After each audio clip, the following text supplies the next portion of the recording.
and in a way that she would have wanted to attend herself. Megan loved mudbugs, and we hadn't had our yearly feast yet this year.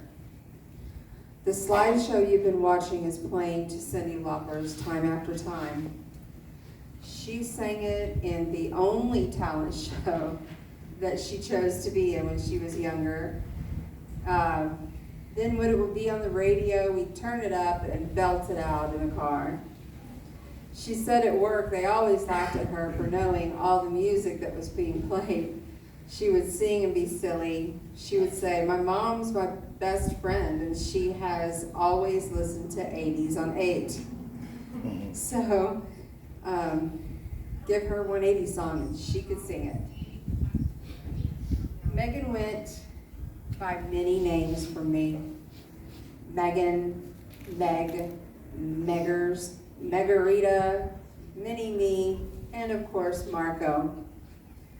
As I told her I never wanted strangers to know her name, even this week I was looking for my cousin in a store and yelled out Marco. Then I just started crying and had to leave before a full-blown breakdown would happen. There's a lyric in an old Annie Lennox song that says, "Dying is easy, it's living that scares me to death." It has stuck with me since I first heard that album around 1992. It's definitely hit the spot here. Meg was a literal Dr. Dolittle. She would pick up or save anything from a fly, a snake, a mole, and of course, this baby squirrel that she nursed back to health a couple of years ago. Her heart was entirely too kind for this cold, brutal world.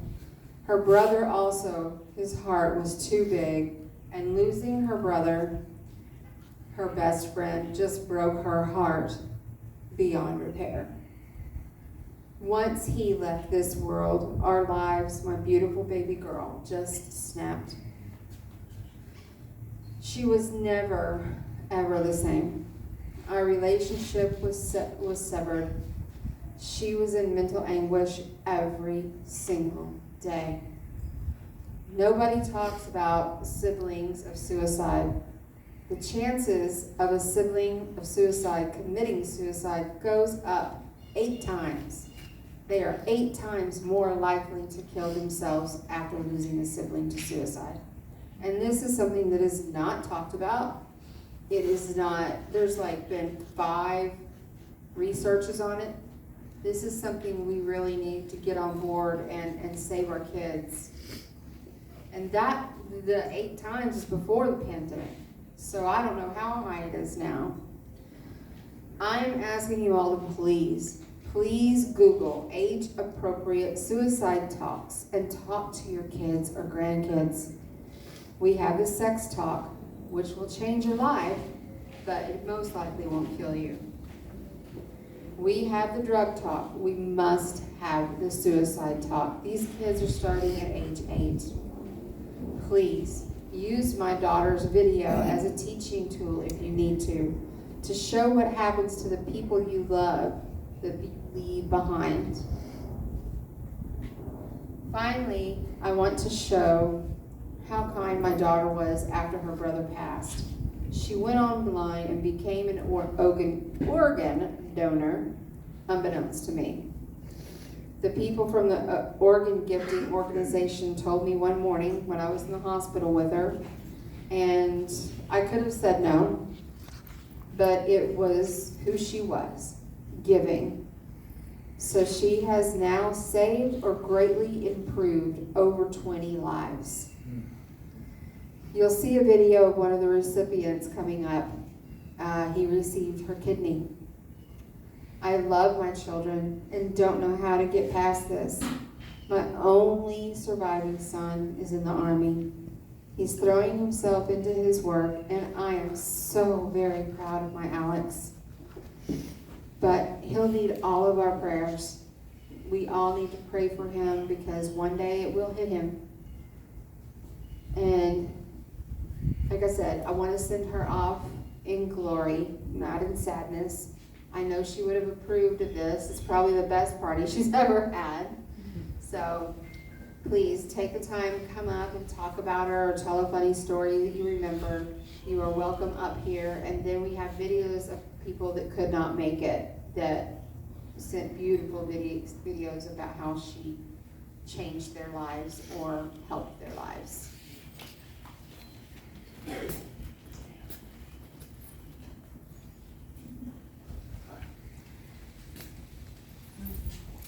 Anyone?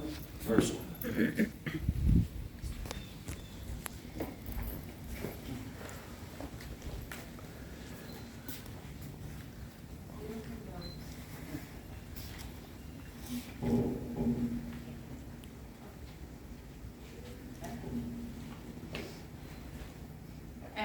I'm Robin's for the Rose. I knew Megan through her. This is really hard. I have some stuff I want to read. I'm not going to take 4 hours, but it's going to be a minute.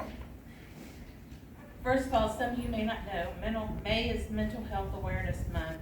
And with that being said, I would like to discuss a little bit about mental illness.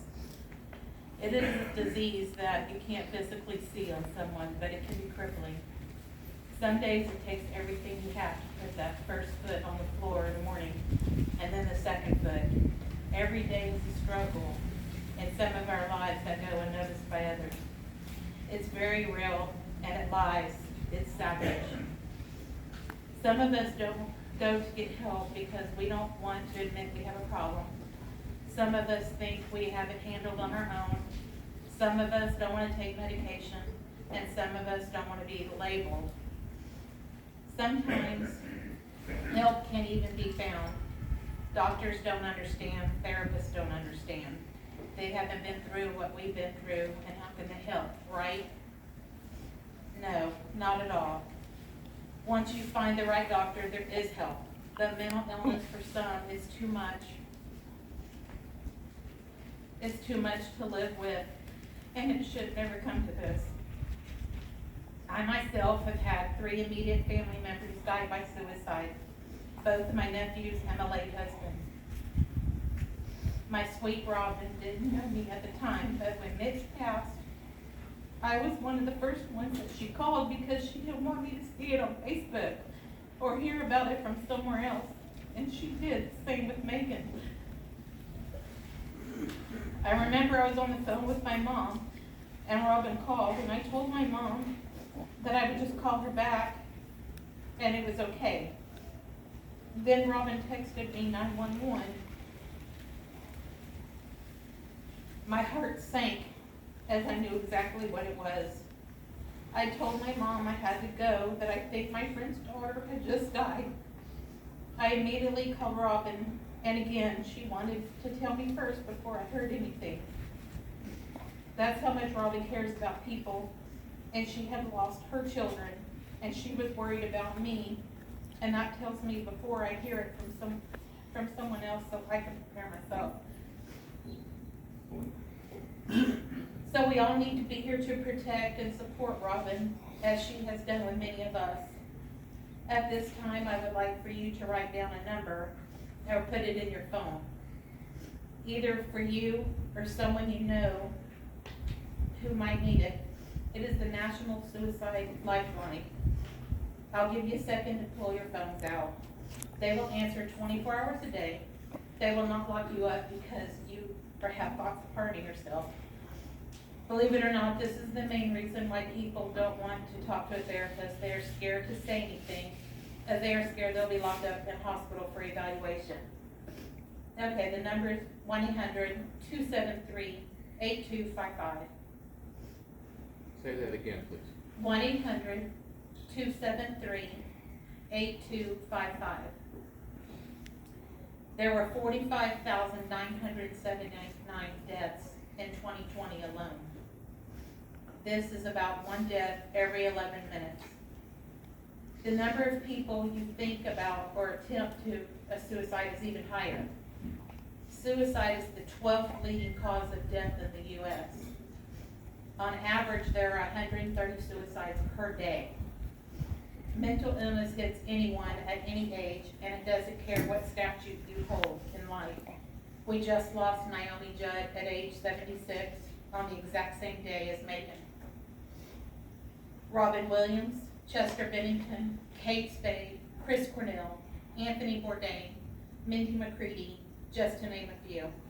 All these people were celebrities with a wonderful life. Mental illness doesn't care how popular you are, doesn't care how much money you have, doesn't care how old you are, doesn't care what you do. You can be male or female, it doesn't matter. We all have a struggle within us and we have to fight it somehow. Be there for your friends and family, listen and be kind. To the homeless guy begging for money outside the convenience store, you don't know what he's going through, what he's gone through. Be kind. To the cashier that's being rude, you don't know what they're going through, be kind. The Karen that is yelling at you about something, you don't know what she's going through that day, be kind. Just remember, be kind. You might be the one who saves that person's life that day. Megan, you were such a little spitfire ever since the moment I met you 9 years ago. What I admired most about you was your love for animals, and I don't mean just any regular old animals. Megan loved all creatures. She even tried to fix a frog's broken leg one time, no joke. I just knew she was going to be a vet one day. She loved to ride horses. She loved cats, especially her brother's cat, after her and Robin brought him back from Florida after Mitch passed away. Megan and Mitch were a pair. They loved playing video games, and their love for fast cars made them two peas in a pod. The faster the better, of course. Of course, every time Mitch drove, he thought he was a race car driver anyway. Funny story actually about Mitch, since I wasn't able to attend his memorial, I'm gonna say something about his fast cars and driving. He thought he was gonna be slick and take Alex's car once and drive it through the floodwaters, convinced he was gonna make it. Well, he didn't. And my husband got a call from Robin crying, "Help, I need you." We went over there and got it running again. I don't think Alex ever let Mitch drive his car again. After Mitch passed, Megan didn't understand why she was the one who was still here. Just like Robin posted on Facebook a week or so ago, this cruel world was too hard on Mitch's heart, and his loss was too much for Megan's. Robin got her so much help, but Megan had the choice of being an adult. It was her choice to get help. We as adults have the choice. Sometimes it's the right one, and sometimes it's the wrong one. Megan did end up giving life to others as she donated her organs and has already saved a couple of lives at the time I wrote this. How great is that? And Megan's kindness lives on in others. If you can become an organ donor, I would highly suggest it. After I saw the good coming from Megan donating, I have decided to become a donor. I want to help others if I can, let others live if I can. What a wonderful act of kindness of Robin and Megan. I would also like to add that you will see in the programs on the back was Megan's favorite recipe. She made it all the time. Maybe you can go home and make it this tonight or tomorrow and give a little nod to Megan. She would love that. Fly high, Megan. And Robin, I love you always.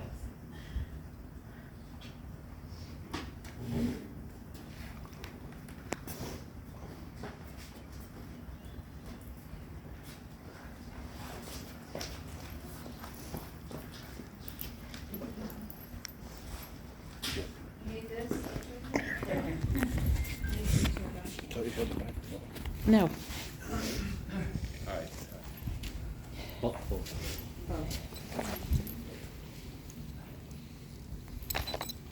Anyone else like to come up? Donna? You want to sit down, do it? No, I think I can.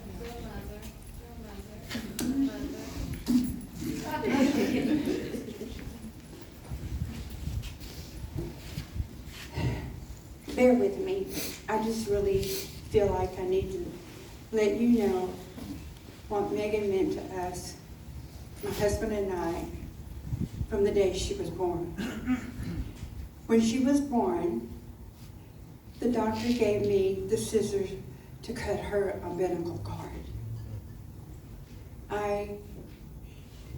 it was the most beautiful thing. And ever since then, well, I would go to Florida for Robin to have all three of her children. I'd rather they'd been born in Texas, but you know, I guess it's okay, we're beautiful kids. And then, 2001, 9/11 happened. And I thought, oh my God, I'll never get over this. We'll never, ever get over this. And then came October 25th? Second. I knew that, I said that. I really did. Anyway, 2001. 9/11, what? No, got this baby granddaughter. We went along after that, they moved to Texas with their mom, and they lived with us and was around us. And we helped raise those three beautiful children with Robin. I wouldn't take any second of not being there for them. And I tried to be the best Nana that I could be. And I was. We would go places. We had this big truck. Anyway, we would attach a fifth wheel. But the truck was big. It had this big grill on it. Massive grill, really nice. We rode in that truck because I felt safer with those kids in that truck. You know, don't dare try to hit this truck with these babies in here. And anyway, I'll try not to mumble too much. We would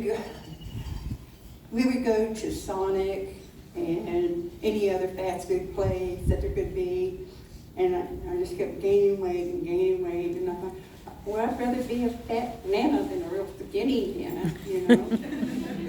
I worked that one out pretty good. And they liked to lean on my arm. My arms got big, you know. When I do like this, don't look. They would ask, what is that? I said, it's wings. The older you get, the larger they get. So it's wings. And they like to hold on, and sit beside me, and then hold on to them, and go to sleep. I don't know that I ever in my life, as I was growing up, and a teenager and a young girl at 20, 21, whatever, even after having Robin, that this feeling was just so much more. And I've had grandparents say it'll be a different love, a different feeling, and they definitely were right. And so, but anyway, here we were with all these kids, and Megan, she was a toddler, and we lived in Kerrville, so we would go to the Wild Seed Farm, and she'd walk through the flowers. I would just walk through the flowers, and I'll take a picture. She had to pick one. Bring me one, she'd pick another one, bring me one. So we had a bouquet by the time we got into the house, and then we had ice cream. Always food. And she was so sweet. She's so, all the kids, but just so sweet and so pretty. And she did remind me of Robin a lot. Well, as we go on, and as they got older, Megan would call me and talk about things, and I felt grateful that she would call me and talk about either her friends or where she was working. You know, I'm not doing very good up here. I'm kind of getting lost, okay? You're doing fine. But We want to hear. there's whys, and we'll never know the whys. Not for Mitchell or for her. And two beautiful children full of life and kindness. And Gary, her papa, when she was in middle school, she would ask him to take her to the daughter daddy dances. And he would take her, about 3 or 4 of them, would dress her up in all these different costumes, because that's what it called for. And he'd come home and I'd say, well, how was it, Gary? And he said, well, we got there and she took off. I said, well, what do you mean she took off? All her friends, she went way over there, and then here was all of us dads and granddads. So we just. That's a picture of her, get it right there. That's what- and he said, we talked about everything, but he said the beautiful part of it was his granddaughter enjoying herself and so happy, and then riding horses. And I was in Dickinson visiting Robin, and the kids and Megan and I went by these 3 horses in a field. She said, oh, look at those horses, just stop. I said, what do you mean stop? She said, stop, we can pet them. I said, there's somebody else's horses. She said, no, come on. Oh, okay, I'm afraid of horses. I said, oh, okay. So we got out, and those horses came up to the fence. Beautiful, friendly horses. Meg was beside herself, and I'm just, yeah, okay. I said, you bet this one, is that one kinder than this one, or whatever? She said, Nana, God. What I did, I went to the lady that owned the horses, Megan and I went, and I asked her if she had, owned those horses, and she said, yes, I definitely do. And I said, would you mind if we fed them carrots? She said, absolutely not. And then Megan said, well, all right. She said, really? So we're supposed to set up that for her and everything, but we kept going to H-E-B buying all these carrots and starting to feed these horses. It was an adventure with her, a beautiful adventure, with all 3 of them. Mitch, yeah, I had to stop letting him drive my car because he didn't drive under 100.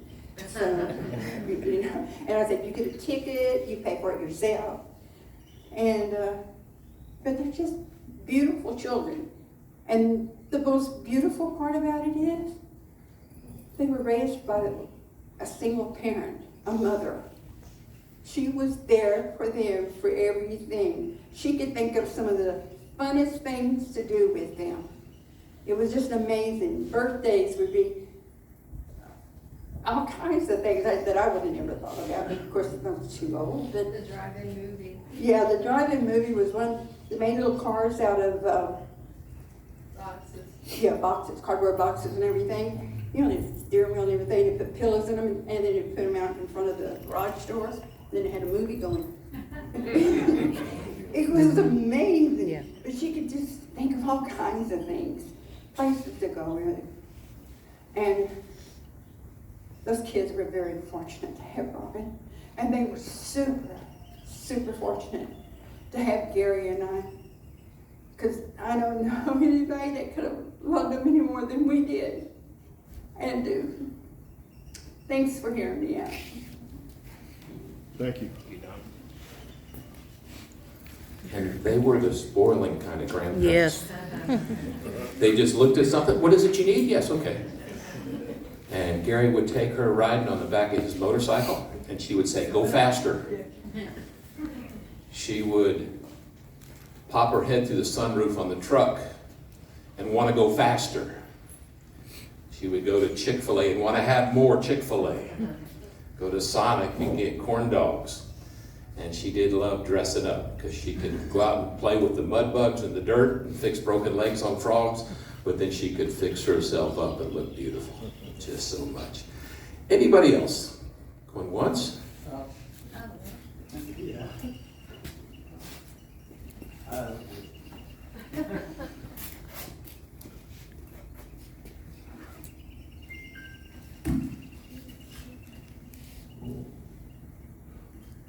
First of all, as everybody that knows me, I'm a big crybaby.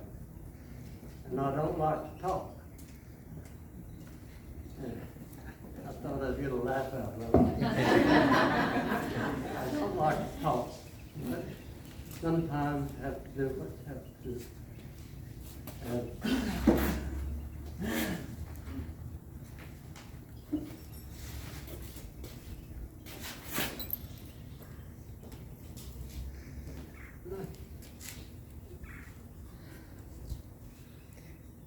This is the day the daughter lives.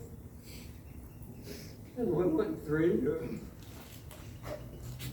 They're Anne Boleyn dress.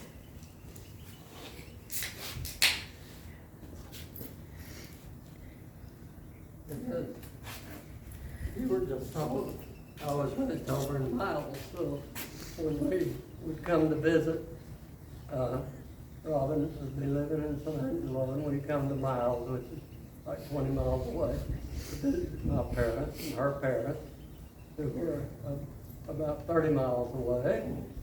And so she kept up with Miles. She went to our church, and I like to say this, just a sidebar. When Gary came to our little Miles Methodist church, there were, it was about 15 years ago. We were like every other church. We had low attendance, low participation in events such as city picnics and parades and stuff like that. And as of now, and he concentrated on the kids, I thought, but he concentrated on everybody, and they didn't have to belong to our church. He didn't care what church they belonged to. He cared about them. So, other than my family, he's the best friend I ever had. And Bonnie McCoy, right there with me. When times were hard, we were living far away from Houston. But Donna would call him, or Robin would call him, and needing help for her unwanted husband who left all three of those children with Robin. Megan was just an infant and never paid child support. And he didn't pay for their insurance and left Robin there by herself. And then she started having health problems herself. Whether that was related or not, I do not know, but it doesn't matter. She went through all that.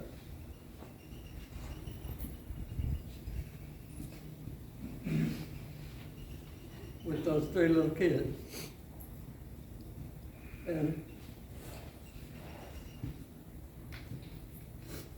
I was Megan's hero, and Robin was mine. She's co-hero. I was talking about Miles. All of these little towns around started getting new water towers because our old water towers were rusting out and all that stuff that goes along with the water and the atmosphere and time. And so the Miles government, state government, and federal government started a program to start replacing water towers all around the state. And if you will notice, there's a seal on it. So they had this was the old one. You can see which one's the old one, I guess. And the old one, as a kid, we used to climb up those ladders to those things and then go up the ladder that went up the tank and then walk and then crawl up to the ball that stood up on top and then slide back down and come back down. And nobody ever died. But we had a lot of parents that my mother had like to have a heart attack. But anyway, that's a little background on the water tower. And so Megan wanted to go take a picture of the water tower. She knew I was live. And so I had a little pickup truck, and I parked it kind of far away from the water towers where I could get them all in the picture. And I put her behind the truck, behind the truck, and took the picture of her. And we're going to donate a copy of this to the city of Miles.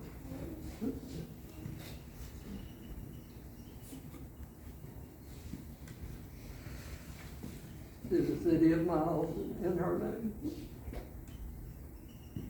And it's gonna be displayed at City Hall. And the title will be Out with Oval, In with New. And the people that work at City Hall, which is one person, they all know who this is. And so, just want you to know. Robert, Mother, and Mitchell didn't do anything that was wrong. They didn't do anything to hurt anybody. They all loved everybody, especially their pets, and especially us.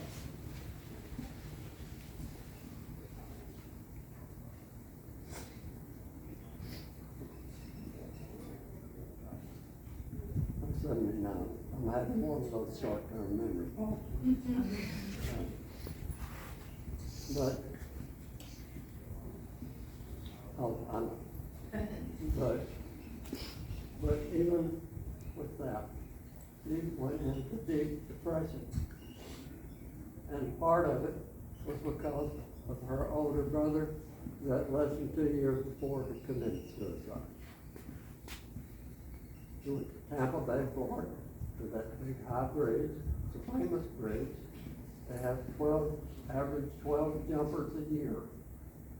And that year, he became 13. And I won't go into any more details, but that just floored us. And Donna still isn't over.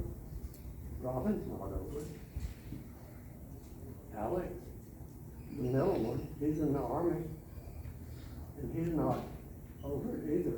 But he does have lots of deterrence, and you know what, being in the Army, even if you haven't been in there, you watch Army stuff, and you know that they have to be highly difficult. And but he and Mother were so close. If Mitch started picking on either one of them, the other one would jump on them to make a spot. And so they never went very far. Not with Mitch.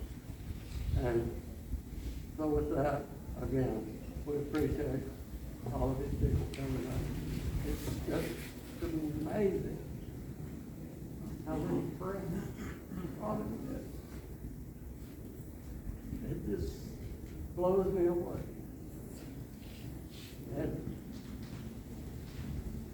when I was down, she had us to go to, she had Barney and I,